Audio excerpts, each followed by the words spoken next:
Coffee golf, coffee podcasting. Can't beat it. Mr. Golfberg, are you Yes, ready to talk a little bit about Chambers Bay? I'm ready. I'm All up. right, we are up at 5, 4, 3, 2. Tricks, you know what I'm talking about? That lettuce, that lettuce. Gotta get it. Gotta get it. That lettuce, that lettuce, focused all on the check. Yeah, all I want is lettuce. Yeah, just give me the lettuce. Yeah, just give me the lettuce. Lettuce heads, we are back with another edition of Please Let Us Golf, the podcast, a morning edition. So you got Goldy, you got Mr. Golfberg. Good morning, Mr. Golfberg. It is early out there in the PNW. Good morning, coffee heads. That's our group, right? Yes, beans, Our bean heads. the bean heads. I butchered that. This is episode 51. I don't want to just Wow. gloss over that. So next week we're gonna have our big episode 52 weekly release. If you could do the math, that is our 1 year anniversary. But Unreal. we know some of our favorite content we've put out has always been, hey, debriefing the travels, the bucket list courses, and we were fortunate enough to where I went on a little airplane here recently and visited Mr. Golfberg in Seattle, and one of our first stops was Chambers Bay. Everyone knows Chambers Bay, Mhm. host of the 2015 US Open. So we're going to debrief you on that today. Everything you need to know about history, playing, strategy, our thoughts, our opinions, raw, unfiltered, as always. But we have a second half of this, right? Coming out here in a month or so. We went over to Walla Walla with the wives and did a little wine tasting. We're going to debrief you on that. And then the Wine Valley Golf Club, the folks hosted us out there. They're going to be coming on the pod. Spoiler alert: Mr. Golfberg loves this golf course. That was nice. It was a fantastic. It's an amazing golf course. Yeah. But today's about Chambers. So, So, Mr. Golfberg, yeah, yeah, you said you took a little plane out to Seattle. it's a big plane. It was a big plane, though, right? Atlanta to Seattle, as somebody who doesn't love flying, is a long flight. I know these days, typically, they get you off the plane and they check you right into the ER to check for damages to your head. And there's a lot going on these days flying. Were you able to just land safely and get right off, no problem? Luckily, knock on wood, there was no drama on the flight. However, there was fear in that I'm surrounded by stories now daily of the increase in unplanned or unscheduled turbulence. I guess most scheduled turbulence isn't scheduled, but it's the one they can't see, I guess, in advance. And of course, you're reading how it's like climate change related, which I Yeah. buy. I don't know. Maybe they just don't know what else to say at this point, and that's just such an easy way to cover anything. Well, it is scary out there, man. Again, I'm an irrational fear flyer, but there's a lot more stories. It can't just be, it's not just happenstance. There's a lot of, and I'm on pilot talk right now, like TikTok. These pilots are pushing to me of turbulence, no matter whatever the worst turbulence you can experience in commercial aviation, planes are rated for that times 100. And I'm like, okay, whatever. Can you make that? Can you move that up to 1,000 maybe? Yeah.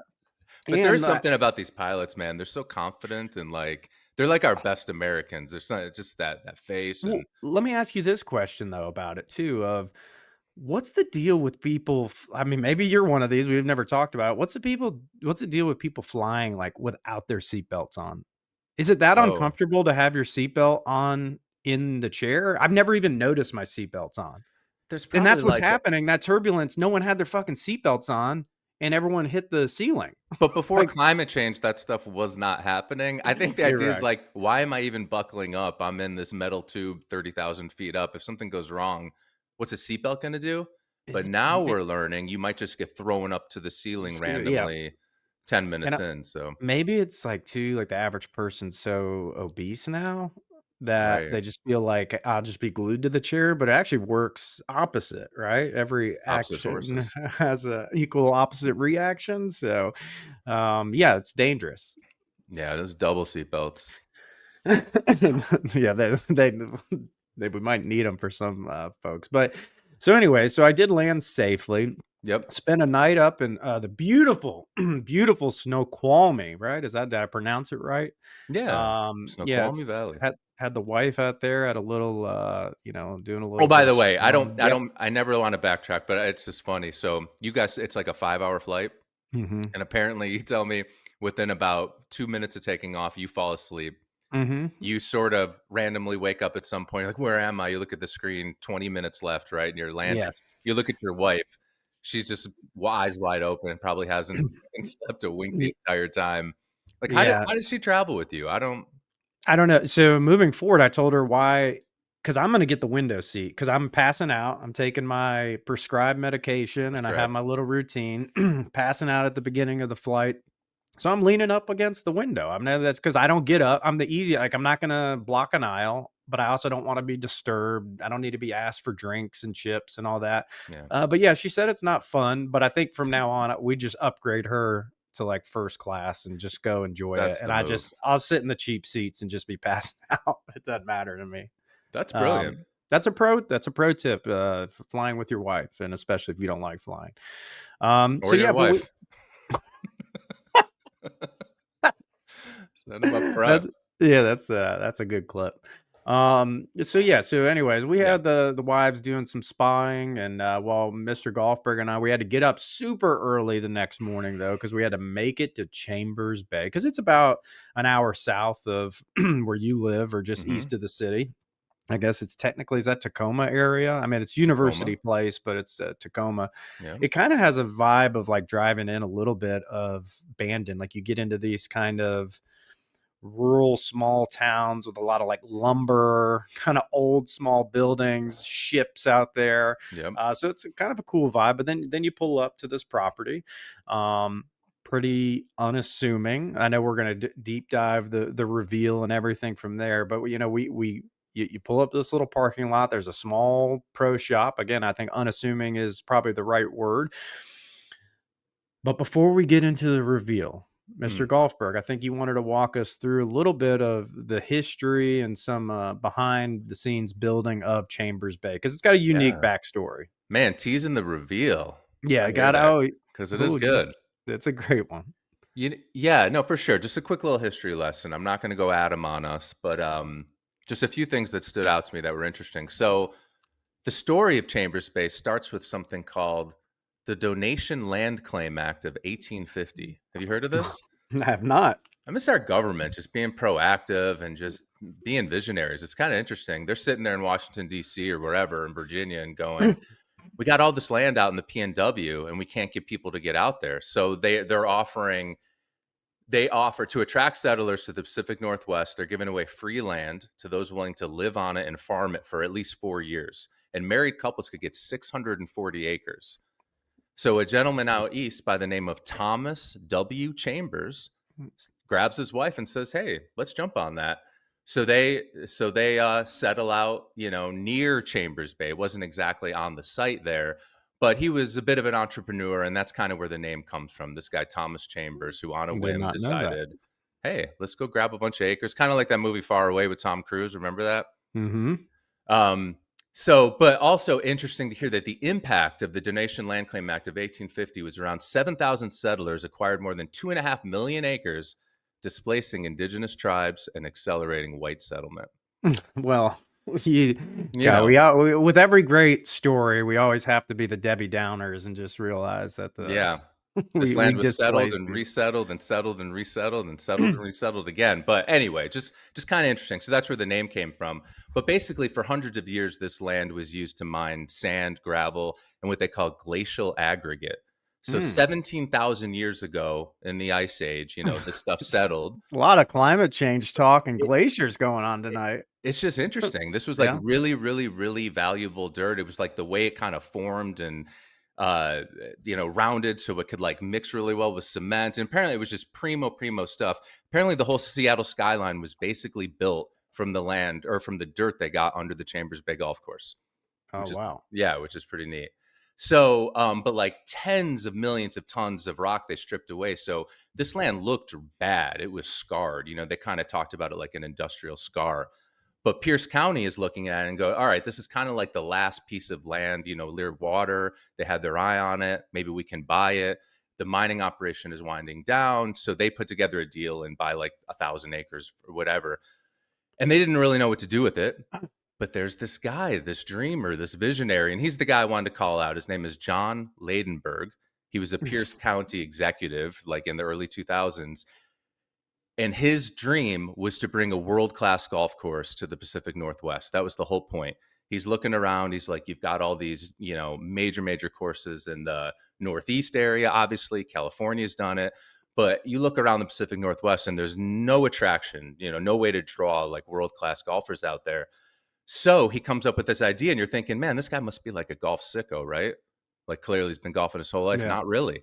Like he picked up golf in his 40s, apparently. There's no evidence that he was ever any good at it, but like he respected the economic impact that golf would have. Apparently, like he quoted this. I was studying the Phoenix Open, down in where's that again? In Phoenix. Oh my God.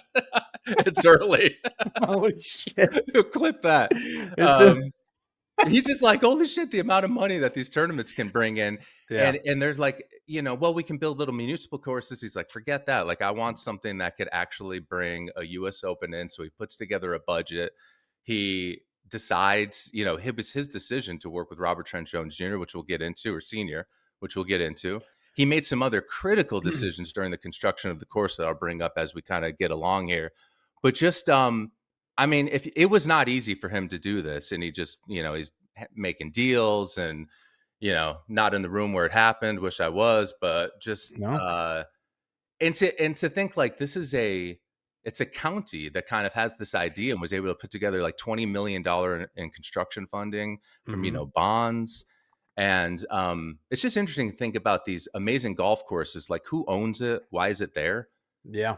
Often it's like a really rich dude who just has a dream and he's like, I don't even care about the economics here. I've got the money.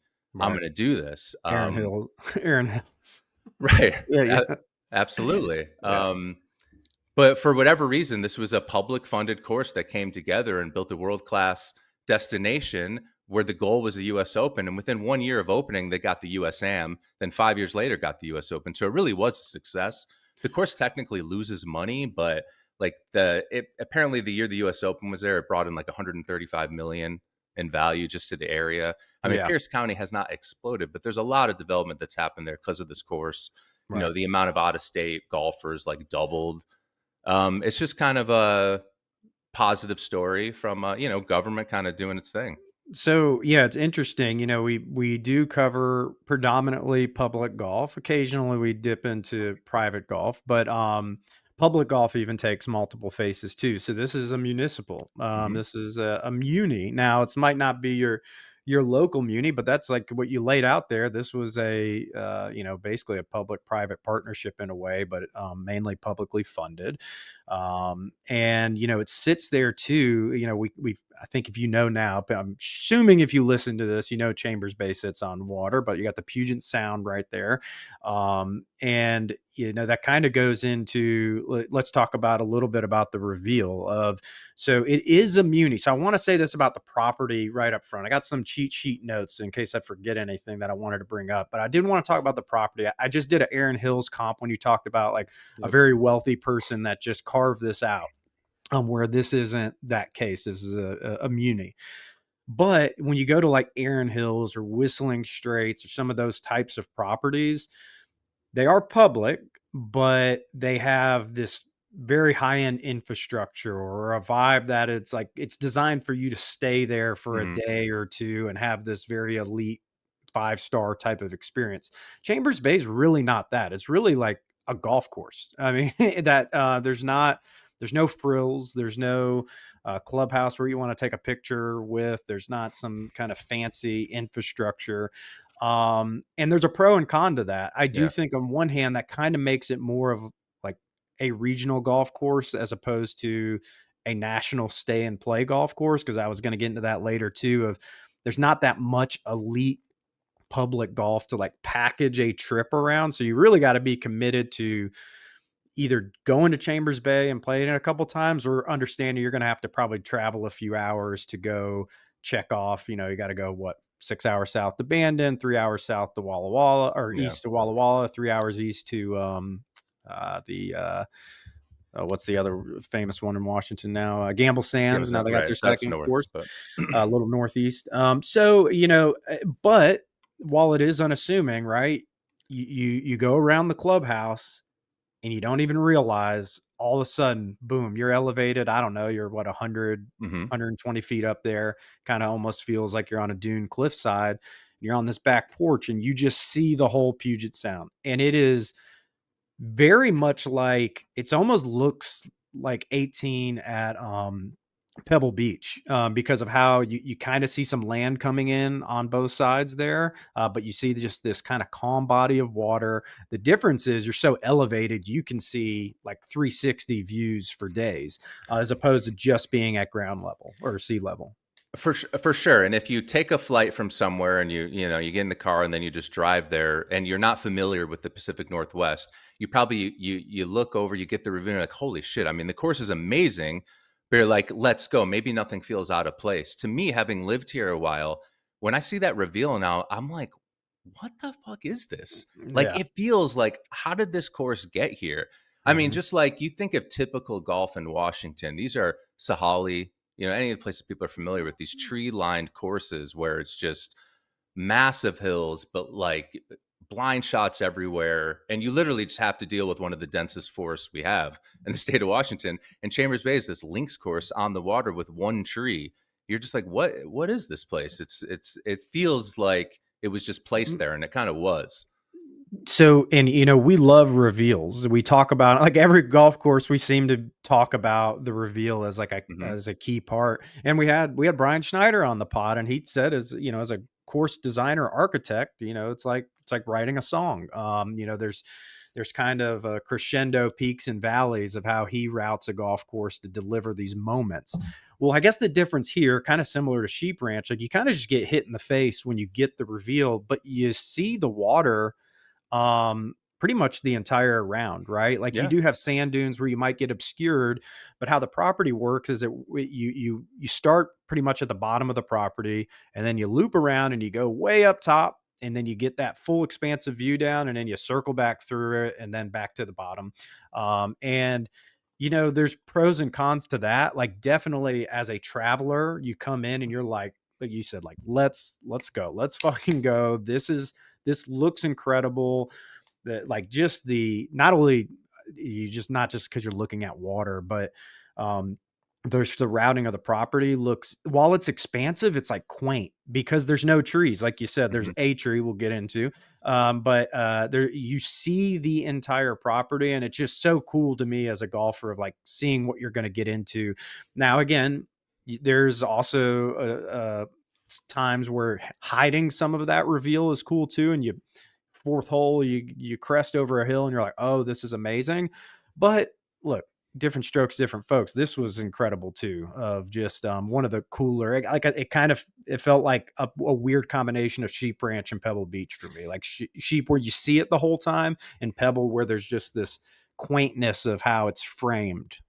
For sure. It's like if any golf course could just start by taking you like 200 feet above the course and saying, look upon us. This is where you will be for the Yeah. next 5 hours. Like that's It's like fucking you get a awesome. live drone Yeah. shot to start. Now, and I'll say this because we've been anti-drone, because sometimes they give you these MySpace angles. Hmm. Cool part about Chambers Bay is when you get down there to eye level, I don't think you lose that allure. I really think it is bold and wild without being gimmicky or over the top. So a lot of these modern courses have tried to manufacture some of that boldness, where you could tell here the majority of it naturally set and they built through it. I'm sure they moved a certain amount of land Moved a to lot. build out. Mhm. Um, but it felt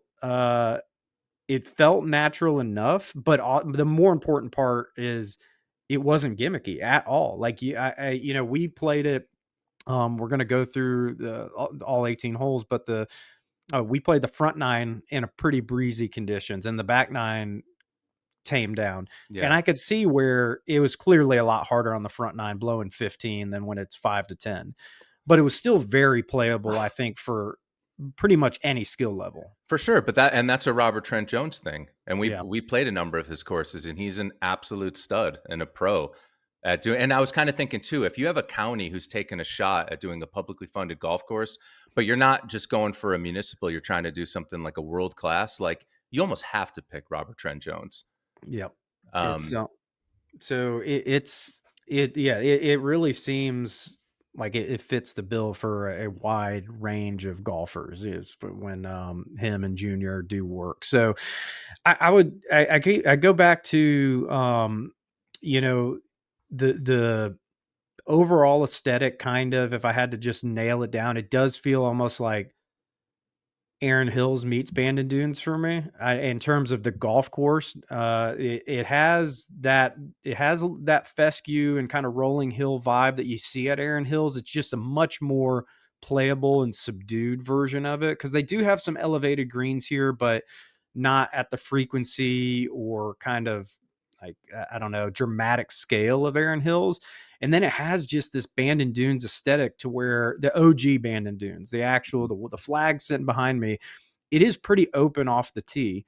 But clearly the angle matters relative to where the pin is that day. And you can kind of plot your way around the course zigzagging, but you're not out of play if you do hit the mega WTF or one way or another, right? Like you're going to find your ball. You're going to have a chance at recovery. You're going to be out of position. But to me, that's what makes the best golf experiences when you travel. It's like you don't want it to be cupcake, but you also don't want to walk off the course going, I never want to play that again. Or that was just so brutal that I had to have the best caddy in the world and I had to have my A game. And that's another thing. We didn't take caddies and I'd never seen the golf course yeah. before. I know you've seen it once. That course absolutely did not require a caddy for, I don't think, one single golf shot. It was pretty much, you could figure it out and be in and play it at a high level. No, I mean, you need to walk the course. There's obviously no golf carts, Mhm. right? And that Yeah. was a big part of constructing this course. And maybe we're just going to weave Robert Trent Jones Jr. into the conversation. We're not going to just set it aside. But Right. when they were designing this thing, they got Kemper Sports, the management company, involved early. And they Mhm. had, they're like a third of golfers or more want to use carts. If we don't have carts here, that could screw up revenue. It could screw up popularity, whatever. And they kind of had to make a decision. The architects are like, look, we'd have to severely flatten this course and get rid of a lot of cool stuff we're trying here. Like, we really want to maintain this thing without carts. And it was that guy, John Ladenburg, who made the final decision. It was like, no carts. We're walking this thing. John said, I've been golfing for 3 years. No carts. He was a workout nut. See, that's the problem. This was not a golf decision. This is just, I need to get my steps in. It'd be like your brother designing a golf course. Like everyone has to do a 100%. handstand in between holes. Yeah, there's little handstand plaques on the tee box so you know where to put your hands. But sorry, I don't remember what we were talking about. Go ahead. We were talking about Robert Trent Jones Jr. and handstand, so I think we derailed there pretty good. But yeah, and and just the overall aesthetic of the course, like, not to be too wacky about it, to me it feels like it's like a movie set. It's kind of unbelievable. Every hole is like kind of a mini little adventure, and the way they've got these like dunes that frame the greens, and the way it kind of moves around these, just different sand traps, and the way they're set up. It's like I feel like you could film like a war movie out there. You got the trains going by. It's just a really, really kind of dramatic setting. And then it becomes fun. Like you said, the holes are actually fun. There's actually decisions you can make. Go ahead. I want to just double back on something you said. So you're talking about how unique some of the framing looks. That, to me, that's a very positive feature of, there was no rinse and repeat. Like every hole had its own unique quality or feature to it, which is hard to do over 18 holes. But none of them really it all felt stylistically the same, but they were dramatically different. Cause some volcano holes will shoot in, some are super expansive. You got holes going left to right, holes going right to left. You got holes you're playing downhill, holes you're playing uphill. And as simple as that might sound, you really don't get that much variety on a single golf course, even great golf courses. And that was where I don't think there was like, oh, this stretch of holes or this particular hole was my favorite, but it was just everything was like a B plus or an A minus throughout. It was very consistent. Where, like Pac Dunes is my favorite course. I think the first couple holes and a few of the last finishing holes kind of gets you out to the property and then gets you back. And that whole middle section's incredible. This wasn't really like that.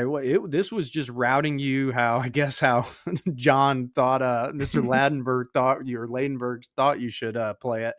And it was just kind of a unique experience every hole. So maybe if you play it 5 times, I don't know if some of that wears off, but for as a first timer and as a one time play, which I think a lot of people that are, you mentioned, doubling the amount of traveler out of state golfers, a lot of people are probably going to check it off as the bucket list. And to me, for bucket list golf, we'll talk about the price in a second. This was a very, very, very, very high end experience because it gave you the views, it gave you the fun, it gave you championship golf history. It was awesome property, unique conditions. For sure. I think, we'll talk costs in a second, but for me, it checked every box to be a must play as a golfer in the United States. For sure. The more I think about it, I feel like we're lucky to have it. I mean, truly, Yeah. just lucky that they put this thing together. Yeah. And you just don't get that kind of experience out here, and it really did put this place on the map in a new way. I mean, before Bandon, there would be no reason to travel up here, or Yeah. before Bandon, before Chambers. So it's Yeah. cool what's happening. Yeah, so let's talk costs for a second, because to be full disclosure, we always bring up costs, just return on investment. So we Mhm. paid $365 to play this golf course. So this is Yikes. sometimes, we're starting to get hosted at places now, but we paid, all right, Mhm. cash out the door. I actually paid twice. So that's another story, but I got reimbursed. You can't fully experience it if you don't pay full freight. You Yes. gotta be sweating every shot. It is true. And I will say 365 is steep. Like we've talked, like, is it 365? Probably not. But Mhm. you can play shoulder season. So that's just like June, July, or July, August, September there. But if you play, late May, late September, early October, you played it then and you got it at half that, Yeah. or maybe even less. So that's probably like, yeah, you wish this was $175, $200 golf course. It's kind of what it felt like. Um, I also noticed that they've got these Washington State resident discounts that they don't do during the summer, which is a Yeah, little disappointing. it's I a lot think of Pierce travel County golf in the still summer. gets it, right, Yeah. but if you're outside of Pierce County, you don't. Yeah, and I guess I have to look at it 2 ways. Just like without context of the rest of the golf world, it's like, yeah, that's a little steep. With context, it's like, okay, you're paying, 450 at Erin Hills, you're paying 475 at Whistling Straits, you're paying 700 at Okay, but TPC what are you Sawgrass. paying at Bethpage Black? Do you know? That's a lot cheaper. And I That think yeah, that was their comp. I mean, that was yeah. you mentioned Erin Hills initially, but the model was championships level golf for the Yeah. public, and it was Yeah. supposed to. So I do think costs have gotten a little out of control. One of the conceits of creating this course was like affordable golf for Right. Washington State residents, and then attract out of state people. Yeah, I think that is probably, again, a criticism or a negative would be, you bring up Bethpage, but they have a bunch of courses that are owned by the municipality, and I'm sure they can generate revenue in a lot more ways because Hmm. of that. Whereas this is just like a one trick pony, right? Like there's nothing that there. It's just the golf course, so I get it. But yeah, it's definitely a little steep for a muni. And they operate at a loss apparently. Yeah, So which I'd like to see the books on that. Government losses are different, so you're right. we'll see what we're writing off. Good They're point. like, well, they paid twice, so we actually lost $1 million. Point. But so I don't know. Any other general? This is kind of a spoiler alert. Hmm. Keep your eyes peeled as you get closer to the water. The other 3 gentlemen didn't see it. Saw a whale. Saw a whale breach. So we saw a actual killer whale, and Good for everyone you. and I had your local buddy, or the OG let us had the other Adam. He was like, yeah, they come down this way occasionally, but it's a rare find. And I saw it. I was looking backwards, and it was quite a sight to see. You don't get that while Awesome. playing golf. Special moment just for me. Didn't have a camera. Didn't have a camera in my hand, didn't have a phone in my hand, just my eyeballs capturing a moment that nobody else got to see. And I get to go, well, I saw it. So very special. Happy for you. All right. Anything else on just general thoughts before we get in a little course, golf course strategy of how we took on Chambers Bay? No, let's do it. Let's jump Okay. in. Let's do it. So, and if you are listening right now, it's still going to be a fantastic listen because, of course, we are going to color commentate this and bring it to live like you've never heard before. Yeah. But Let's what we start just on hole one. let's start on hole one. What we just pulled up here, and Chambers Bay, got to give them credit. They have a super cool, easy to use, interactive flyover map of the golf course. So we played the sand tees. So if you are listening, that's one up from the back. Still a big boy golf course from there, properly rated, proper test of golf. But we're gonna take you through it. So right here on the first hole, hey, you know what it's called? Puget Sound. Chambers Oh, Bay opening hole, a long but straightforward par four, sets up the championship tone for the course. So if you see this, the crazy part about this hole to me is as it kind of looks daunting off the first tee. It's a little long. hmm The pro tips there are like you want to hug right because you got a better angle in the green. But the issue is if you hug right, guys, and we're going to fly over right here, there is massive bunkers and massive sand dunes. I also have a sick video, so that'll be on Instagram this week of a buddy that was playing with that got caught on those dunes. So maybe hugging right isn't worth it because you can go pretty far left here, can't you, man? Oh, yeah. You can Uh, almost hook the ball and still be in the fairway, Yeah, basically. 'cause I didn't realize it at the time. It basically shares a fairway with the 18th hole, which I found out you can basically hook the ball off the 18th hole too if you hmm really want to be playing conservative. But it's not a cupcake opener though, because even with a good drive, you're talking a 450-yard hole. You have a real club in. You're at sea level. It's 65 degrees there. You're not hitting 320-yard runners.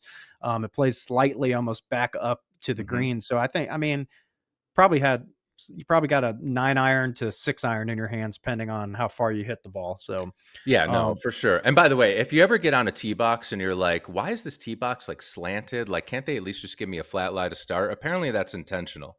I was watching RDJ was explaining it. Like he wants you thinking about everything. So, and you say intentional too. We kind of blew over the U.S. Open. A pro tip: when you're going to play some of these courses, or just as a golfer, look, tournament PGA Tour golf, live golf for the most part is not that interesting. Go on YouTube and watch some of these iconic final rounds from a decade plus ago of tournaments you've forgotten. Maybe not every major, but Chambers Bay final round, it is incredible. It's crazy golf, crazy drama. And I will say, the whole controversy was the greens. If you if you remember, the greens were super bumpy. Like mhm, objectively, I like making fun of the pros for complaining, but it was dog shit. It was yeah. pretty bad. But what they were trying to do is maintain a complete fescue green surface, which is what Scottish and Irish links really are. But POA gets infested in the United States. It's happened at all the banding courses, and they eventually have to transition to full POA. They tried to not do that before the US Open. It created issues, but now it's gone to full POA and the greens are fine. I'm Yeah. not going to say they were the best championship greens we've played on, but there's no issue with the greens now. So don't use that as a reason to not go see the golf course. Yeah, I didn't feel like I had a moment where I was annoyed. But first hole, there's a big false front in front of the green as Oh well. yeah. So, I mean, you're hitting big driver, big long iron to a green that's kind of baked into its surroundings. You can't even Mhm. really tell where it starts, but really pretty, really challenging first hole. And one thing is you'd almost and seeing this flyover, you almost don't realize how hard that opening approach shot is Hell until yeah. you get up to the green. You're like, oh wow, like this this could have been disaster. But I would classify that as a solid opener. It's not easy, but it gives you space off the tee. But it kind of makes you feel like you're playing championship golf. Yeah, I parred the both times I played it, and it feels like a harder hole than that. So, yeah. Yeah. Number 2, Foxy. I like that. Foxy Lady, because it's got a little bit of pizzazz to it. It's got these crazy, but it's a short par 4. I don't really think it's drivable. I mean, it was 360 for us that day, but it kind of baits you with these bunkers that are like 290 out. Like, hey, do you want to try to, well, I would say the front of the bunker is like 260, but the carry on the long line's 290. And it's like, do you want to try to cover these? Because we got this nice bank that'll funnel you right to the front of the green.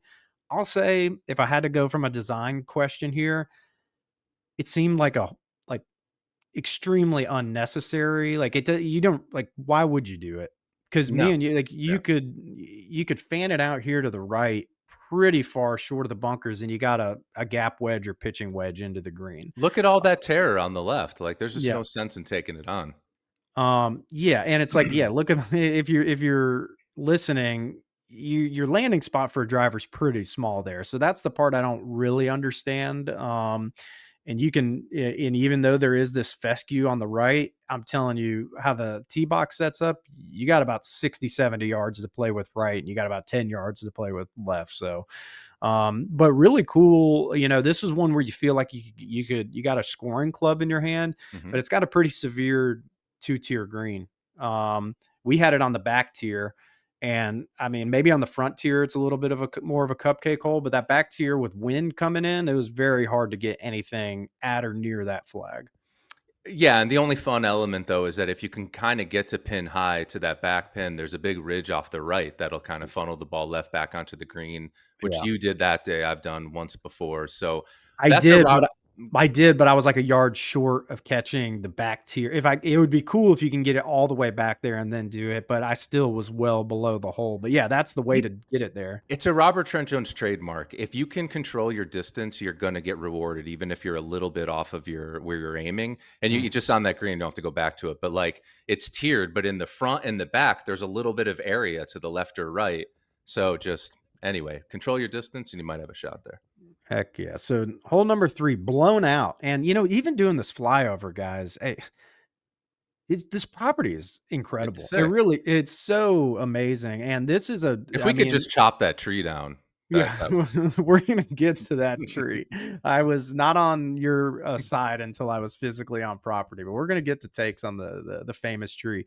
So this is cool because this is a short par 3. I mean, for 140 to 160, but it is surrounded by bunkers. You got a massive false front to the right, a very skinny green, I guess you would say, and I could see where this whole, because we had a lot of wind coming in at this point too. This might be the peak of the wind, and it was a really hard golf shot.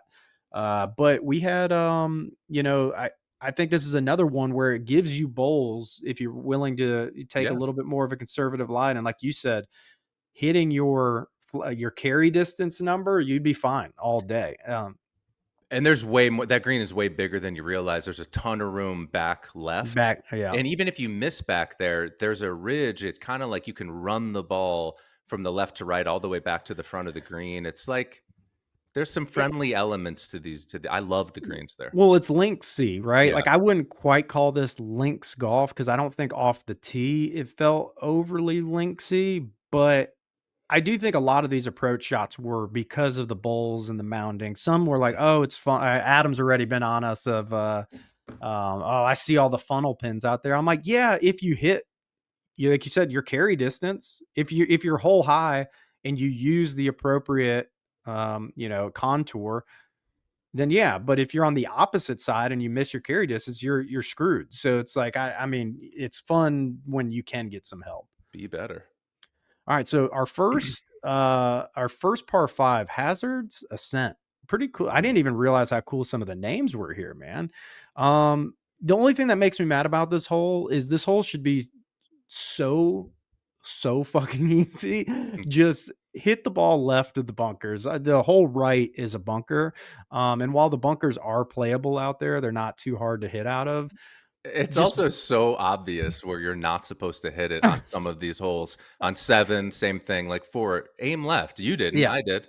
Yeah, I did. of course, I found the bunker over there, and you didn't. But you get up there, and you have this whole approach shot that has another one of these bowls on the left of the green, where it's like if you can fly it up there, everything will kind of just funnel down. Like you don't have to take on the stick directly or the bunkers right. You can use some mounding, but again, I will say this was a time when the wind was whipping and this hole was a crosswind, and Yeah. nobody could quite get the ball to use the funnel for the easy birdie on this hole. We had tap in pars, but Ah, it we was too much figured, wind. The wind was in our head. yeah, Um, it did get pretty, like, it was legit wind though for about 5 or 6 holes. yeah. Not like it was not, oh, you got caught a little gust. It's like, it was blowing, flag sticks were bending over. This is one of those movie set holes like I'm talking about. Once you get to the middle of the fairway and start looking right and looking back, you're like, "Oh my god, where am I?" Like, Yeah. you feel like you are in the middle of dunes just climbing this hill. Like, there could be an army up there with sniper rifles on. You gotta, like, do a barrel roll, get into one of those traps. Yeah, because the property line that you can only you don't see the walking trail up there, you see it on this And video, that's but high up from the there. ground, yeah, and, like, yeah, it's like, "Who's up there, man? Just watching you." Yeah. But then so you get to the top of the property, and what do? We come to the next hole, free fall. I mean, gosh, I wanna name golf holes. Oh, This shit. is great. Now, this might be the hardest hole Well, we're on the course. branding experts, so if anyone needs help on golf Yeah. course hole naming, we're available. We're good. So you do have a cool elevated tee shot here. Problem is, if you're watching the video, you have bunkers left and right down the whole fairway, and not just open bunkers. They have these little kind of like grass plots, fescue plots in them. So you run a high risk. You can run up on one of those if you get squirrely. But you have a decision here, though, man. Like Mhm. you can lay back to the fat. You still bring the bunkers technically into play, but you have about a 90-yard landing zone if you hit something 240. But if you want to go anything over 270, your landing zone quickly goes from 80 yards to 25 yards.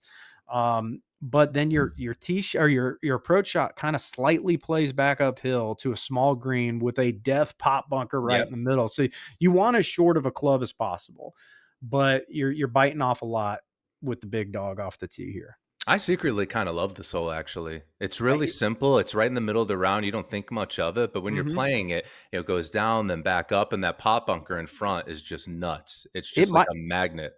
it might be it's definitely in the top 3 or 4 holes out there Yeah, for me.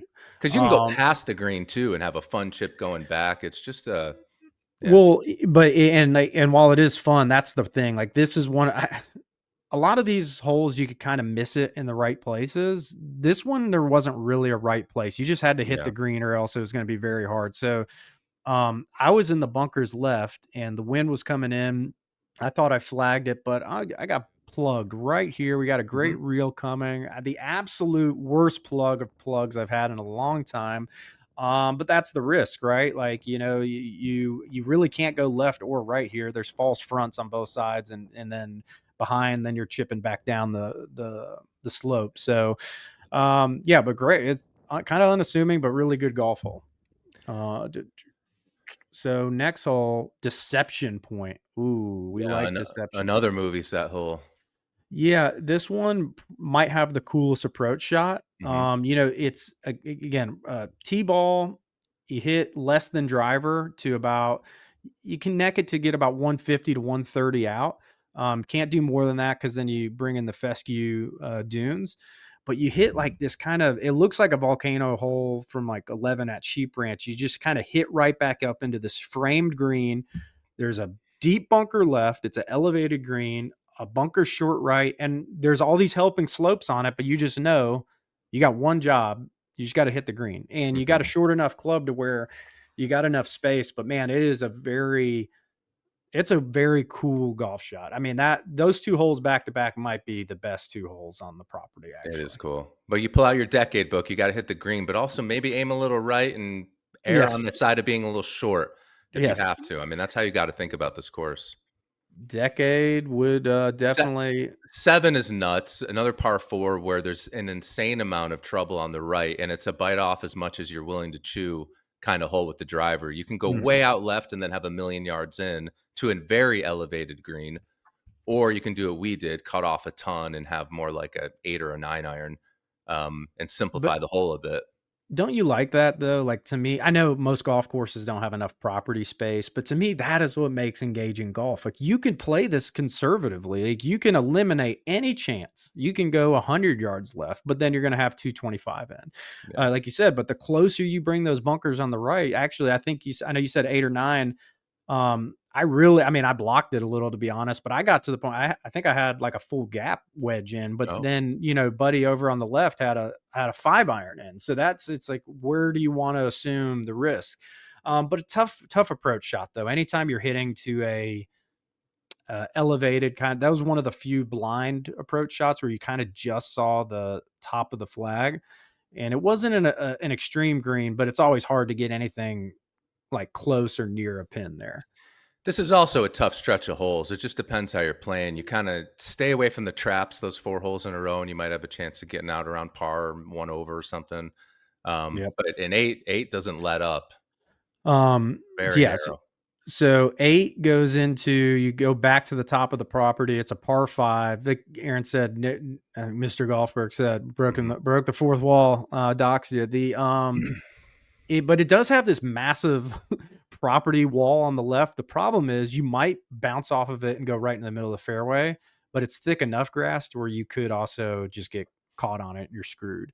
Um, I think this is the most polarizing hole from what I've just talked to people. This generally is everyone's least favorite hole. Mhm. Um, I guess I could say I get it because it does feel a little different, but it's cool. It seems necessary. It basically frames the highest point of the property directly on It's the just back of it. It just tricks you. It's an incredibly narrow hole. You hit a big drive and you're like, "Shit, I wanna pull out Yeah, my 3 wood," but it's everything is I do. sloping slightly left to right. It gets more narrow the closer you get to the green. There is no room to miss right, so it just baits everyone into, like, taking out their 3 wood or their hybrid, fanning it a little bit, now you're in trouble. You just Which I kinda have did. Yeah, you gotta hit a controlled iron and then have it's a fun green with a huge bank behind it, so you can hit it, like, 10 yards past the green and roll it back if you All want. the You way. just Yeah, so Yeah, this is like your albatross hole. If you could just hit your approach anywhere up here on the left, you yeah, just get a big bounce and have it funnel down to the hole. But that, for some reason, the left also looks scary when you're it on the is. property, because you just go, well, if I get caught in that grass on a down slope like this, I'm going to double the hole. Mhm. Um, but yeah, so again, it provides a, because not only do you get the view, then you get this super cool walk over to the ninth hole. And ninth hole, who doesn't love a good elevated par three, right? So you're high up. You're probably, I don't know, it's not super dramatic. I don't know, 70, 80 feet above the Yeah, green. for sure. Um, but it's a multi-tiered bold green, bowl on the left. Your buddy Gavin, nearly, we got on video, just Mhm. missed the ace by probably about 6 inches. But I thought it Well, was it was interesting such way a to close the nine. for sure, and the pin was up in the front and kind of on the left, and there's this bank to the left. You can literally hit it 15 yards left to the green, and it'll bounce, and make its way on. And Right. so you can avoid all those traps. Like, it gives you, like, options even when the wind's blowing, Right. if you're willing to take them, you know? No, it's 100%. But yeah, that's, you just got to be willing to commit. So, that rounds out the front nine. My initial just on course feelings was, oh man, this is awesome. Mhm, I don't feel disappointed, which you do sometimes when you go check these courses out. Now thinking back on it a few weeks later, I still go, man, that was awesome. I really don't have a lot of criticisms. It had 5 or 6 awesome golf holes and then a couple pretty good golf holes. And that's pretty much a high bar for any golf course to meet. yeah. Now, but that front nine was tough. Like we said, we had 15 sustain with some gusts that pushed north of 20. But then when we got to the back nine, it started calming down. And we got to play a little bit more aggressive style of golf, so some more fun occurred. Even though, hey, we glossed over. You did birdie number 3, which was in some nuclear winds. So I That hate was to fun. not give you your flowers there. That was a sick birdie. It's I'm sure a alright. lot of people didn't hit that green that day. It's not all about me, it's fine. But I do think 10 is a signature hole on this course for me. It's one of those ones I think about a lot, just the way it's framed. It is so friggin' cool. You've got the decision a little bit off the tee. The longer you hit it, the more you bring some traps into play. The fairway starts to narrow a little bit. You've got the super elevated green with like hidden bunkers on the right.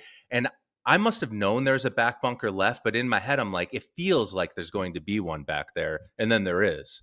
So you're just kind of like, it gives you like cues and then it makes good on those cues. That's a Robert Trent Jones thing. He's trying to like subtly tell you what's going on out there. You hit the most phenomenal approach shot on this hole. But it's just these giant dunes that are surrounding the green. It's just framed in a really incredible way. The green has some really cool ridges to it. Quick story about this hole. So when they were building it, the designers go to John Ladenburg and they're like, "Look, man, the only way to do this is we've got the fairway has to go right through this giant dune here. That means we've got to move, millions of pounds of sand, and it's going to cost a ton of money." They go over budget, and John's like, "Do we need this? Does this get us closer to hosting a U.S. Open?" The architects are convinced yes. So what does he do? He says he grabbed money out of the clubhouse budget and said, "Kill it. Kill the clubhouse. I need 10 to be as good as it's supposed to be." And now 10's one of the most memorable holes on the course. Like, who is this guy? John Ladenburg. I had to meet this guy. He's probably do it. Make it happen. I got to meet this guy. So one reason why they have a shitty clubhouse and a great 10th hole. Well, it's a good exchange. If you great ask exchange. Me. But yeah, I love this hole too. Very, very, very probably the hardest tee shot on the golf course. There's no bailout. You just need to hit it straight. Mm-hmm. I did find a right bunker, and as Mr. Golfberg alluded to, probably hit my shot of the day, maybe the month, who knows, maybe the year. But yeah, that might be the hardest golf hole on the course. Certainly the hardest tee shot. But love it. And then it kind of, it is cool because this is the one area, because you're going through those mounds that the fairway had to be routed through, that you kind of get obscured and taken away from the water again, and then you go right over to 11 and you get the reveal, another cool reveal. But 11, long par 4, kind of straight away. You hit over it, kind of like number 5 at Bandon Dunes. There's like a center sand dune or mound, if you will, and you just kind of hit over that, and it's not super narrow, but then you got another longish approach into it, but probably one of the more benign holes around the green. And I was just thinking that for a throwaway hole, though, it's very beautiful and kind of that's epic. Well, so I always call them, I don't know if it's the proper term, the connector holes. Like you every time you play a golf course, you have these holes that just get you to where they really want you to go. But a lot of times those are the ones where you go, that wasn't that good. Again, is this one memorable as a standout? No, but you didn't play it going like, oh, that was a bad golf hole. It made sense. It was good. Yeah. Then you get into something. This is kind of a controversial hole too. Very short. Come on, for who? This hole's sick. It's a short. I love it. A short, drivable par 4, back up the hill. Way up the hill, hidden. Yeah. Did you know this was going to be a par 3? Oh, no, I didn't. Originally, that was the plan? Yeah, so this was supposed to be kind of a long par 3, and Robert Trent Jones killed it, and here's why. He's had 3 hole-in-ones in his life. 2 of them were uphill par 3s where he didn't see the ball go in, and he hated it. Oh. And he's like, I don't like building holes where you can't see the ball go in the hole on a par 3.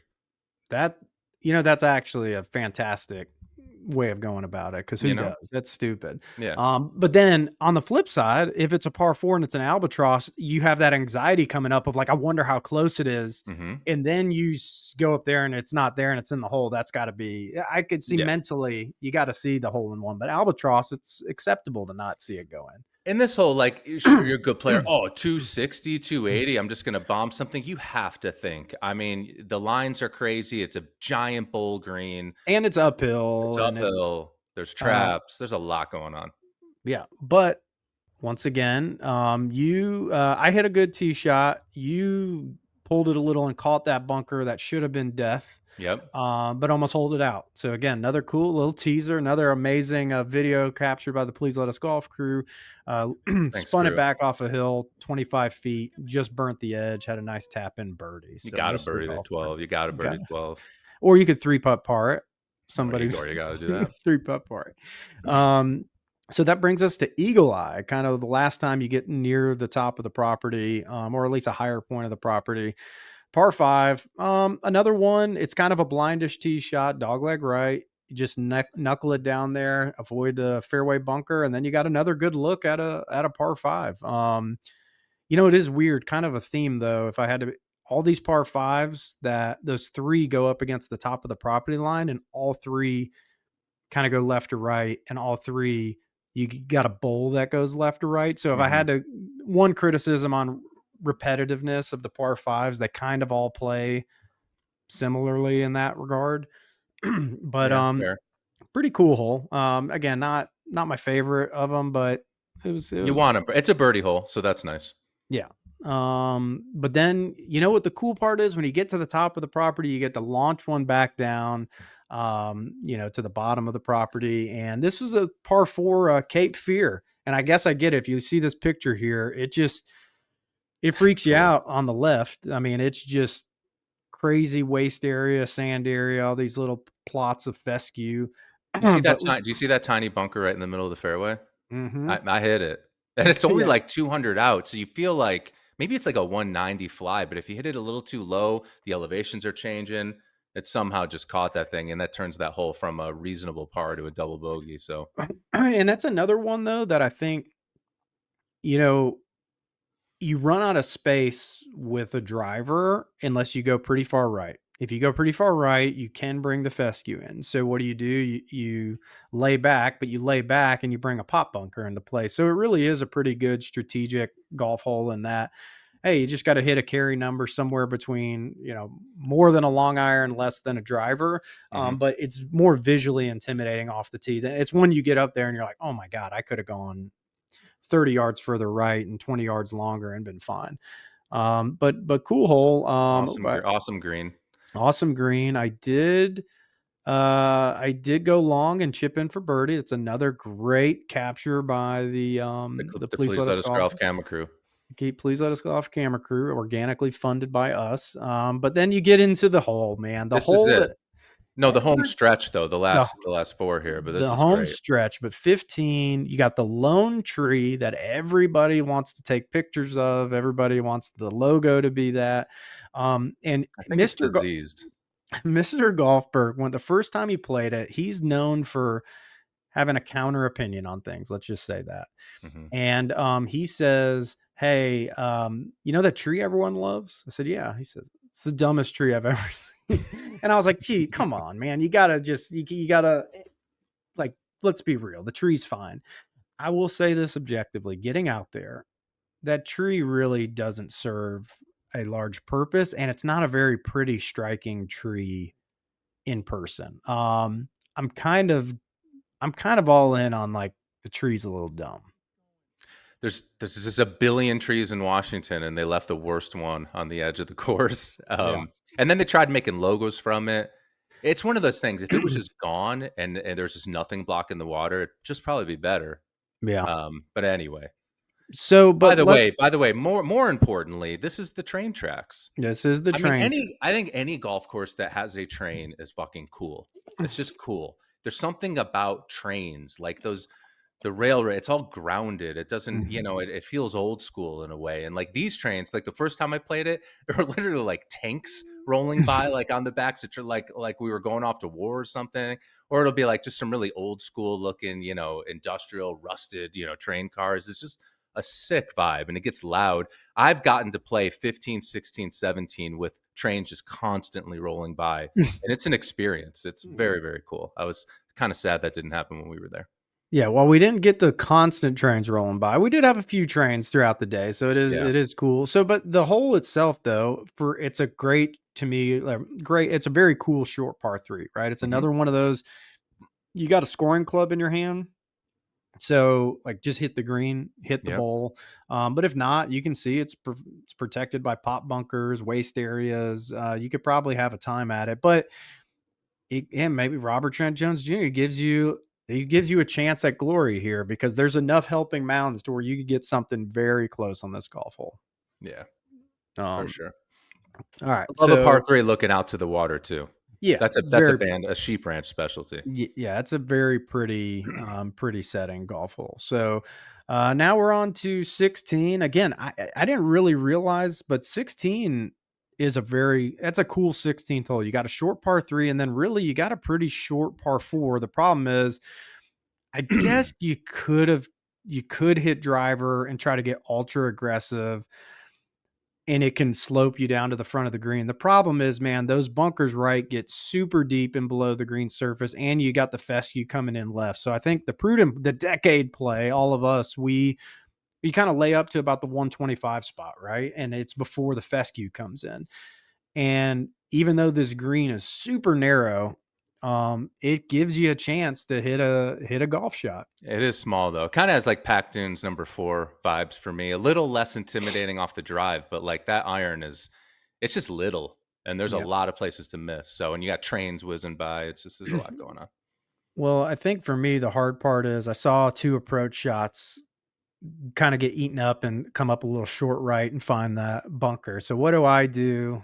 I pull it left, and you can't tell really from the flyover, but the green kind of, you go up a pretty severe slope and back down, and I putted it off the green and putted it 20 feet past and took a bogey because That's at this point, I guess humble brag, I did have a good back nine going. I was 4 under through 6 on the back nine, and we thought something special was happening, but the three putt jacked it there. I had well, a three putt three par. birdies in a row activated on fire mode, and you saw like electrical sparks coming from your hands, and almost putted off the green into the sand trap. That's Yeah, what happens who, sometimes. who could? But honestly, really cool 16th hole. We love a good short par four that gives you options, and Definitely. usually short par four comes with a pretty penal green. If you miss it, you're going to be screwed. And then 17. If I had to have a gripe of a golf hole, we played it at 160 yards to a back right flag. And it Mhm. was about as far as that golf hole could reasonably be without being gimmicky. If you go back here to the US Open tee that they had over 200 yards, I literally have no idea if with the firmness of the greens, how that could happen. I mean, I struggled. I didn't hold the green with a 9 iron. And I mishit it slightly, but it's like Yeah. I can imagine you're hitting a 5 iron into that green. It makes no sense. I mean, your landing spot's like 12 by 12, maybe. Not my favorite par three. Let me put it that way. Just put it in a trap and get up and down. Yeah, that's pick your favorite trap. And I guess you did have space long left when you get up there, but we had a Mhm. back right pin that really wasn't a practical play. Maybe if it pins on the other side of the ridge there, as you can see the flyover here, when you're on this part of the green, I don't. The hole needs to be like 115 yards. It would be super sick, but Yeah. anything that's not sick when you got a 9 iron or more in your hand. And then, dude, we get to the iconic 18th hole. We remember DJ blasting his drive up there, hitting this great approach, and then three jacking. And then Jordan hits a drive. He loops his 3 wood around there. He birdies the hole, wins the US Open. It's a very visually intimidating tee shot. I'll say that, but you do have a little, if you can fly it 270, you can just fly the corner of that bunker, but it's easier said than done. Like I know a lot of people listen to this. Oh man, I hit a 290. I'm like, again, cooler climate, Yeah. sea level, the ball's not carrying far, you're back into a cross breeze. And then you catch those bunkers. You got to manage your way around the hole.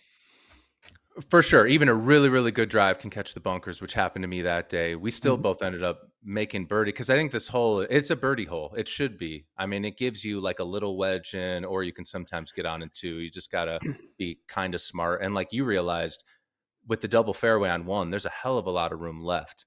And you Yep. could just probably aim your driver way left, get up on that top ridge, and just have a You clear as you have day a 3 wood to the. Yeah, you'd have the best angle into that green because you Mhm. actually see it. If you're in the middle of the fairway, you don't see the green. I mean, you would probably have 30 yards longer in, but that would be an interesting trade-off. I actually Because you don't can understand. Yeah, go ahead. Sorry. because you can avoid the difference is if you try to hit it straight, even if you hit it good, you could be in a bunker, but you could literally avoid the bunkers completely by just going left of them. For sure. Definitely. And then, Be guaranteed a chance to get on into is what I'm saying. Versus if you're in those bunkers, you're laying up to 100 to 130 yards. yeah, and the only good he does give you a place to lay up to the left that still gives you a nice angle into the green. I think that's intentional. Yeah. But I don't understand how Spieth hit that second shot up the right and looped it. Like Yeah. everything about the hole makes you feel like you come in from the left. Like So you want to cut it or I don't something, know but if he kind of he, missed that shot or if that was he's he hitting a just draw. he, Like, I he don't know. just sees the game in different ways, He man. does. Sees the game wildly. So, as I'm zooming on the flyover here of the 18th hole, so you see the bunkers, that's what we're talking about, and then you got this awesome green site. But Aaron, to wrap up, we had the double birdies to end, Yep. both good days on the scoring front. My closing thoughts are I clearly like it. I gotta figure out exactly where it fits for me, but I think it's in my top 10. I think it's somewhere in Yeah. my 8, 9, 10 range. Um, but I will say this. I know a lot of the history you gave us and tidbits was about like they were adamant they were going to get a US Open here. I did not leave that feeling like that felt like a US Open golf course. Even if it was tipped all the way out, if it was a little firmer, which the fairways were very firm, the greens had some bounce to them, but were receptive enough for regular play. Of course, I could see where it could get tricked up to being very hard, but that's the problem. I don't think it's naturally a difficult golf course. It has to be super tricked up to be hard, and that's why I think the pros were upset with it when they played. And Yeah. it's not a criticism. Most US Open golf course, like we played Aaron Hills. We didn't particularly love Aaron Hills. Like it is extremely difficult and naturally tricked up, not unnaturally tricked up. Part of the problem when the pros were there too, aesthetically, the course was so dry and so baked out Yeah, for a while that it was all yellow. And when this yeah, course is the fairways and greens are green, and then yeah, everything around it is that nice yellowy brown, it's just so beautiful. So part of it was just way too dry when they played that tournament. But also, I think you build this course because you had these grand goals, right, of hosting US mhm, Open. Even if you never do that again, I think it's a total success story. yeah, Just because you put Washington on the map in a new way, you give people a reason to travel here, you're always gonna have that. yep. So it doesn't need I don't think they should care about that. It's an amazing public golf course, an amazing place to have US amateurs, and it just doesn't have to be the best golfers in the world. Doesn't have to. Yeah, that you brought it up too. They've hosted multiple now since USGA and Washington State PNW amateur events, and that seems to be like it's a great test of golf for even a very good to elite amateur. Mhm. Um, so and maybe one day like maybe the PGA Championship will get their head out of their ass and stop trying to copycat some of the US Open. Let them go to the historic old courses, and maybe you guys come to the fun modern builds with awesome views. You know, like so you had Kiowa, and then you get Chambers. Go to the coast, get some views. Mhm. But again, it's not a criticism. It's just I did not leave this going like that. Felt like US Open style golf at all. But I loved it. So go Yeah. figure. So No, I loved it. All they gotta do is it's a public course. It operates in the red anyway. It's subsidized. Like, maybe you don't need to charge people $365. Like, cap it out at something that just feels a little better, and you might be coming back more. yeah. Especially for the Washington State residents, Yeah. you got to give them some summer break on the 365. Just because 'cause I'm not in Pierce County. No one lives in Pierce County. Yeah, That's the thing. That's the yeah, point. Everyone's that's in the King County. if you're in Pierce County, it's free. It's like, well, we You're got probably not 400. golfing. No, I'm Yeah. joking. Oh, no, dang, taking No, shots at the I'm just locals. joking. I like my peoples. But all right, Mr. Golfberg, we're running up on our morning allotment of time. I Yeah. need a second cup of coffee. This was way too early to do a podcast, but it's episode 51 of Please Let Us Golf, the podcast. Next week will be What a episode treat. 52, the 1 year anniversary. A few weeks down the road, we're going to be doing part 2 of this with Wine Valley Golf Club. So I'm good on my end. Mr. Golfberg, anything else? No, thank you for coming to visit me. Hmm. Thanks for putting the PNW on the map, putting Seattle, Chambers Bay. Like, we'll do it again soon. Gamble Sands. Yeah, We'll yeah, get they you got out the here again second, the soon. It second was course awesome. now. Hell All yeah. right. Let us heads, as always. We'll see you next week. And most importantly, stay plugged. Peace Peace. out.